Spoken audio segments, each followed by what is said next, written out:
Welcome to special drive. Mega engineering కంపెనీకి రేవంత్ సర్కార్ big shock ఇచ్చింది. కేశవాపురం రిజర్వాయర్ కాంట్రాక్ట్ ను రద్దు చేసింది. గోదావరి జలాలను కొండపోచమ్మ సాగర్ నుండి కేశవాపురం రిజర్వాయర్ కు, అక్కడి నుండి తాగునీటి అవసరాల కోసం హైదరాబాద్ కు గత ప్రభుత్వం డిజైన్ చేసిన పనులను నిలిపివేసింది.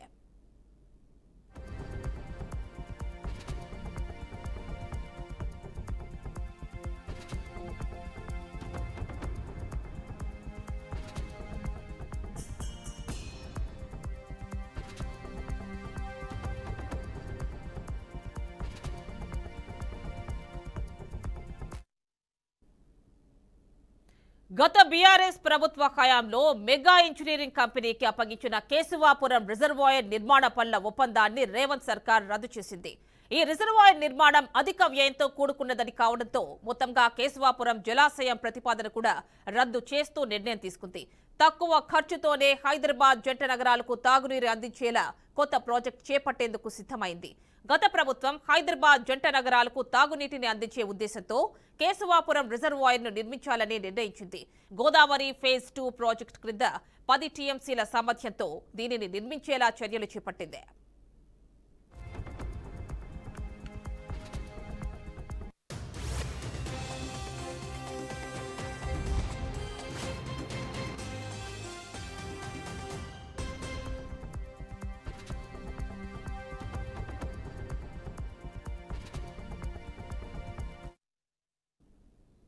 కొండపోచమ్మ సాగర్ నుండి కేశవాపురం జలాశయానికి, అక్కడి నుండి హైదరాబాద్ నగరానికి నీటిని తరలించేలా ప్రాజెక్టు రూపకల్పన జరిగింది. ఇందుకోసం 4777.59 కోట్ల రూపాయల అంచనాలతో కేశవాపురం వద్ద నిర్మించాలనుకున్న జలాశయ నిర్మాణానికి 2018 ఫిబ్రవరి 3న అప్పటి ప్రభుత్వం పరిపాలన అనుమతులిచ్చింది. దీంతో టెండర్లను ఆహ్వానించగా మెగా ఇంజనీరింగ్ కంపెనీ 3918 కోట్ల రూపాయల పనులు దక్కించుకుంది. హైబ్రిడ్ యాన్యుటీ పద్ధతిలో 10 ఏళ్ల పాటు 6891 కోట్లకు పైగా చెల్లింపులు చేసేందుకు వాటర్ బోర్డుతో ఒప్పందం కూడా చేసుకుంది.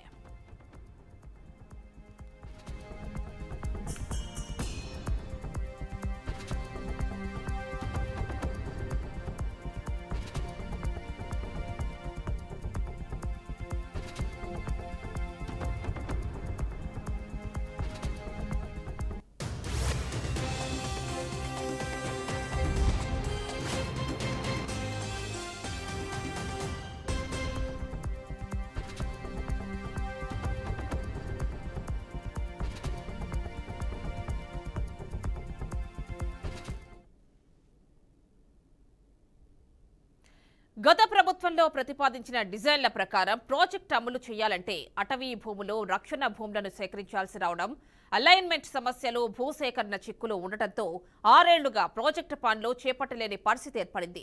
వాటర్ బోర్డు, రెవెన్యూ అధికారులు సకాలంలో భూసేకరణ పూర్తి చేయలేదు. పైగా అప్పటి ప్రభుత్వం కూడా రిజర్వాయర్ నిర్మాణానికి పెద్దగా ఆసక్తి చూపించలేదు. కేంద్ర ప్రభుత్వం 1011 ఎకరాల భూములిచ్చినా అందులో నిర్మాణ పనులు చేపట్టాలని ఆదేశించలేదు. భూసేకరణ చిక్కులతో పాటు అనాలోచితమైన అలైన్మెంట్ కారణంగా పనులు ముందుకు సాగలేదు. టెండర్ ఖాయమయ్యాక కూడా మెగా ఇంజనీరింగ్ కంపెనీ 6 ఏళ్లుగా ఎలాంటి పనులు చేపట్టలేదు. ఈ క్రమంలో 2017 నాటి ఎస్ఆర్సీ రేట్ల ప్రకారం పనులు చేపట్టలేదని, 2024 ఎస్ఆర్ రేట్ల ప్రకారం అంచనాలను సవరించాలని ఆ కంపెనీ ఇటీవలే ప్రభుత్వానికి లేఖ రాసింది. అయితే ప్రభుత్వం రేట్ల పెంపును తిరస్కరించడంతో పాటు ఇప్పటి వరకు పనులు చేపట్టని కారణంగా మెగా ఇంజనీరింగ్ కంపెనీకి కేటాయించిన టెండర్లను రద్దు చేసింది. కేశవాపురం జలాశయం నిర్మాణ ఖర్చుతో కూడుకున్న వ్యవహారం కావడంతో పాత ప్రతిపాదనలను పక్కన పెట్టి తక్కువ ఖర్చుతో ఎక్కువ ప్రయోజనాలు ఉండేలా కొత్త ప్రాజెక్టును రూపొందించాలని కాంగ్రెస్ ప్రభుత్వం నిర్ణయించింది.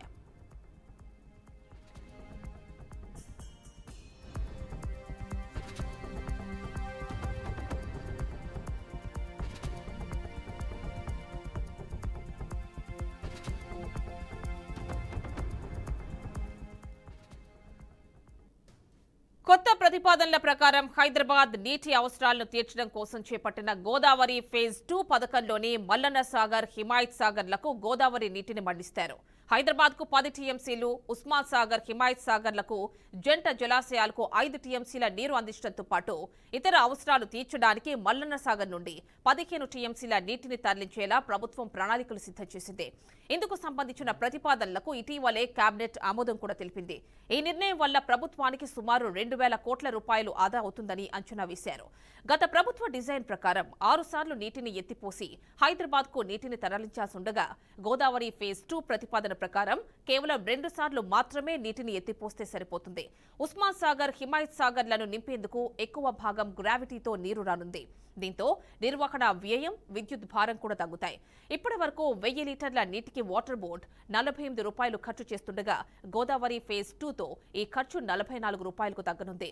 హైదరాబాద్ మహానగర తాగునీటికి కీలకంగా భావిస్తోన్న గోదావరి ఫేజ్ 2 పనులకు త్వరలోనే 5,560 కోట్ల రూపాయలతో టెండర్లను పిలిచేందుకు వాటర్ బోర్డు అధికారులు కసరత్తు చేస్తున్నారు.